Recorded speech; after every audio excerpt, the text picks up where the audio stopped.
Hello ಗುರು, welcome to cinema ಗುರು. Officer on duty Malayalam ಚಿತ್ರರಂಗದಿಂದ ಬಂದಂತಹ ಮತ್ತೊಂದು ಕಾಪ್ ಇನ್ವೆಸ್ಟಿಗೇಷನ್ ಥ್ರಿಲ್ಲರ್. ಈ ಮಲಯಾಳಂ ಸಿನಿಮಾ ಇಂಡಸ್ಟ್ರಿಯವರಿಗೆ ಈ ತರಹದ ಸಿನಿಮಾಗಳ ಐಡಿಯಾ ಎಲ್ಲಿಂದ ಬರುತ್ತೆ ಗುರು? ಮಲಯಾಳಂನಿಂದ ಒಳ್ಳೊಳ್ಳೆ ಸಿನಿಮಾಗಳು ಬರ್ತಾ ಇವೆಯಲ್ಲ ಅನ್ನೋ ಖುಷಿ ಒಂದು ಕಡೆ ಆದರೆ, ನಮ್ಮ ಕನ್ನಡದವರಿಂದ ಈ ತರದ ಸಿನಿಮಾಗಳನ್ನ ಮಾಡೋಕೆ ಆಗ್ತಾ ಇಲ್ವಲ್ಲ ಅನ್ನೋದು ಬೇಸರದ ವಿಷಯ ಕೂಡ ಹೌದು. ಸ್ಯಾಂಡಲ್ವುಡ್ ನಿಂದ ಯಾಕೆ ಒಳ್ಳೊಳ್ಳೆ ಸಿನಿಮಾಗಳು ಬರ್ತಾ ಇಲ್ಲ ಅನ್ನೋದರ ಬಗ್ಗೆ ಇನ್ನೊಂದಿನ ಮಾತಾಡೋಣ. ಇವತ್ತಿನ ಈ ವಿಡಿಯೋದಲ್ಲಿ ನೆಟ್ಫ್ಲಿಕ್ಸ್ ನಲ್ಲಿ ನಮ್ಮ ಕನ್ನಡ ಭಾಷೆಯಲ್ಲೂ ಕೂಡ ರಿಲೀಸ್ ಆಗಿರೋ ಆಫೀಸರ್ ಆನ್ ಡ್ಯೂಟಿ ಸಿನಿಮಾ ನೋಡಿದ ನನಗೆ ಏನನ್ನಿಸ್ತು ಅನ್ನೋದನ್ನ ನಿಮ್ಮೊಂದಿಗೆ ಹಂಚ್ಕೋತೀನಿ.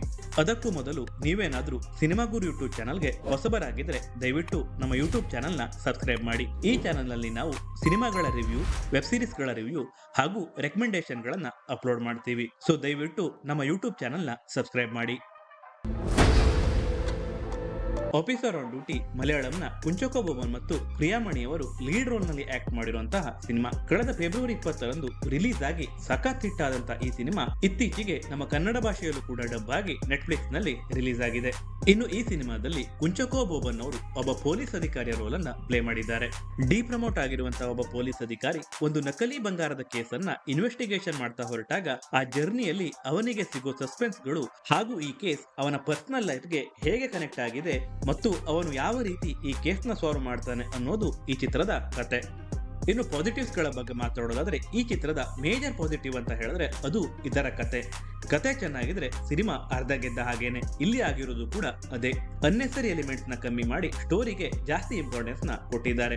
ಸಿನಿಮಾ ಸ್ಟಾರ್ಟಿಂಗ್ ನಲ್ಲೇ ಸ್ವಲ್ಪಾನು ಟೈಮ್ ವೇಸ್ಟ್ ಮಾಡದೆ ಡೈರೆಕ್ಟ್ ಆಗಿ ಕಥೆಯೊಳಗೆ ಹೋಗುತ್ತೆ. ಡೈರೆಕ್ಟರ್ ಜೀತು ಅಶ್ರಫ್ ಅವರಿಗೆ ಇದಕ್ಕೊಂದು ಅಪ್ರಿಸಿಯೇಷನ್ ಹೋಗಲೇಬೇಕು. ಇನ್ನು ಇದರ ಸ್ಕ್ರೀನ್ ಪ್ಲೇ ಕೂಡ ಸಖತ್ ಟೈಟ್ ಆಗಿದ್ದು ಎಲ್ಲೂ ನನಗೆ ಸ್ವಲ್ಪಾನು ಬೋರ್ ಬರ್ತಿಲ್ಲ. ಈ ಸಿನಿಮಾದಲ್ಲಿ ಬಂದಂತಹ ಟ್ವಿಸ್ಟ್ ಗಳು ಮತ್ತು ಇನ್ವೆಸ್ಟಿಗೇಷನ್ ಎಪಿಸೋಡ್ಗಳು ನನ್ನನ್ನ ಸ್ಟೋರಿ ಒಳಗೆ ಇನ್ವಾಲ್ವ್ ಮಾಡ್ಬಿಡ್ತು. ಫ್ಲಾಶ್ ಬ್ಯಾಕ್ ಎಪಿಸೋಡ್ ನ ಪ್ರೆಸೆಂಟ್ ಸ್ಟೋರಿಗೆ ಕನೆಕ್ಟ್ ಮಾಡಿರೋ ರೀತಿ ಕೂಡ ಚೆನ್ನಾಗಿದೆ. ಪರ್ಫಾರ್ಮೆನ್ಸ್ ಗಳ ವಿಷಯಕ್ಕೆ ಬರೋದಾದ್ರೆ, ಕುಂಚಕೋ ಬೊಬನ್ ಅವರ ಪರ್ಫಾರ್ಮೆನ್ಸ್ ಚೆನ್ನಾಗಿತ್ತು. ಸಿನಿಮಾದ ಇಂಟ್ರೊಡಕ್ಷನ್ ಮತ್ತು ಫಸ್ಟ್ ಹಾಫ್ ನಲ್ಲಿ ಅವರ ಆಕ್ಟಿಂಗ್ ಸಖತ್ ರಗಡ್ ಆಗಿದೆ. ಇನ್ನು ಪ್ರಿಯಾಮಣಿ ಅವರಿಗೆ ಸ್ಕ್ರೀನ್ ಸ್ಪೇಸ್ ಸ್ವಲ್ಪ ಕಮ್ಮಿ ಇದ್ರೂ ಸಹ ಅವರು ತಮ್ಮ ಪಾತ್ರನ ಚೆನ್ನಾಗೇ ಮಾಡಿದ್ದಾರೆ. ಇನ್ನು ಈ ಚಿತ್ರದಲ್ಲಿರೋ ವಿಲನ್ ಗಳ ಕ್ಯಾರೆಕ್ಟರೈಸೇಷನ್, ಕಾಸ್ಟ್ಯೂಮ್ ಹಾಗೂ ಅವರ ಆಕ್ಟಿಂಗ್ ಕೂಡ ನನಗೆ ಇಷ್ಟ ಆಯ್ತು.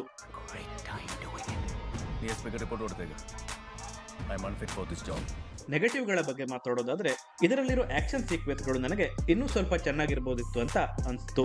ಕೆಲವೊಂದು ಇನ್ವೆಸ್ಟಿಗೇಷನ್ ಸೀನ್ ಗಳಿಗೆ ಲಾಜಿಕ್ಕೇ ಇರಲಿಲ್ಲ. ಹಾಗಾಗಿ ಲಾಜಿಕ್ ನ ಪಕ್ಕಕ್ಕಿಟ್ಟು ಸಿನಿಮಾ ನೋಡೋದು ಒಳ್ಳೆಯದು. ಇನ್ನು ಈ ಚಿತ್ರದ ಸೆಕೆಂಡ್ ಹಾಫ್ ನ ಫಸ್ಟ್ ಹಾಫ್ ಗೆ ಕಂಪೇರ್ ಮಾಡಿದ್ರೆ ಸ್ವಲ್ಪ ಲ್ಯಾಗ್ ಅಂತ ಫೀಲ್ ಆಗುತ್ತೆ. ಡೈರೆಕ್ಟರ್ ಅವರು ಸಿನಿಮಾದ ಎಂಡಿಂಗ್ ನ ಕೂಡ ಇನ್ನೂ ಚೆನ್ನಾಗಿ ಪ್ರೆಸೆಂಟ್ ಮಾಡಬಹುದಿತ್ತು. ಎಸ್ಪೆಷಲಿ ಹಾಸ್ಪಿಟಲ್ ನಲ್ಲಿ ನಡೆಯುವಂತಹ ಒಂದು ಆಕ್ಷನ್ ಸೀಕ್ವೆನ್ಸ್ ಗೆ ಅರ್ಥನೇ ಇಲ್ಲ ಅಂತ ಹೇಳ್ತೀನಿ. ಓವರಾಲ್ ಆಗಿ ಹೇಳೋದಾದ್ರೆ ಇದೊಂದು ಒಳ್ಳೆ ಇನ್ವೆಸ್ಟಿಗೇಷನ್ ಥ್ರಿಲ್ಲರ್ ಸಿನಿಮಾ. ಇನ್ವೆಸ್ಟಿಗೇಷನ್ ಸಿನಿಮಾಗಳನ್ನ ಇಷ್ಟಪಡೋರಿಗೆ ಈ ಮೂವಿ ಖಂಡಿತ ಇಷ್ಟ ಆಗತ್ತೆ. ಇನ್ನು ಈ ಸಿನಿಮಾಗೆ ನನ್ನ rating 3.5 star out of 5 stars. ನೀವೇನಾದ್ರೂ ಈ ಸಿನಿಮಾನ ನೋಡಿಲ್ಲ ಅಂದ್ರೆ ನೆಟ್ಫ್ಲಿಕ್ಸ್ ನಲ್ಲಿ ಕನ್ನಡ ಭಾಷೆಯಲ್ಲಿ ಸಿಗತ್ತೆ, ಮಿಸ್ ಮಾಡದೆ ನೋಡಿ. ನನ್ನ ರಿವ್ಯೂ ನಿಮ್ಗೆ ಇಷ್ಟ ಆಗಿದ್ರೆ ಈ ವಿಡಿಯೋನ ಲೈಕ್ ಮಾಡಿ. ಸಿನಿಮಾಗಳ ರಿವ್ಯೂ, ವೆಬ್ ಸೀರೀಸ್ ಗಳ ರಿವ್ಯೂ ಹಾಗೂ ರೆಕಮೆಂಡೇಶನ್ ಗಳಿಗಾಗಿ ಸಿನಿಮಾ ಗುರು ಯೂಟ್ಯೂಬ್ ಚಾನಲ್ ನ ತಪ್ಪದೆ ಸಬ್ಸ್ಕ್ರೈಬ್ ಮಾಡಿ. ಮುಂದಿನ ವಿಡಿಯೋದಲ್ಲಿ ಮತ್ತೆ ಸಿಗೋಣ. ಟೇಕ್ ಕೇರ್, ಬಾಯ್.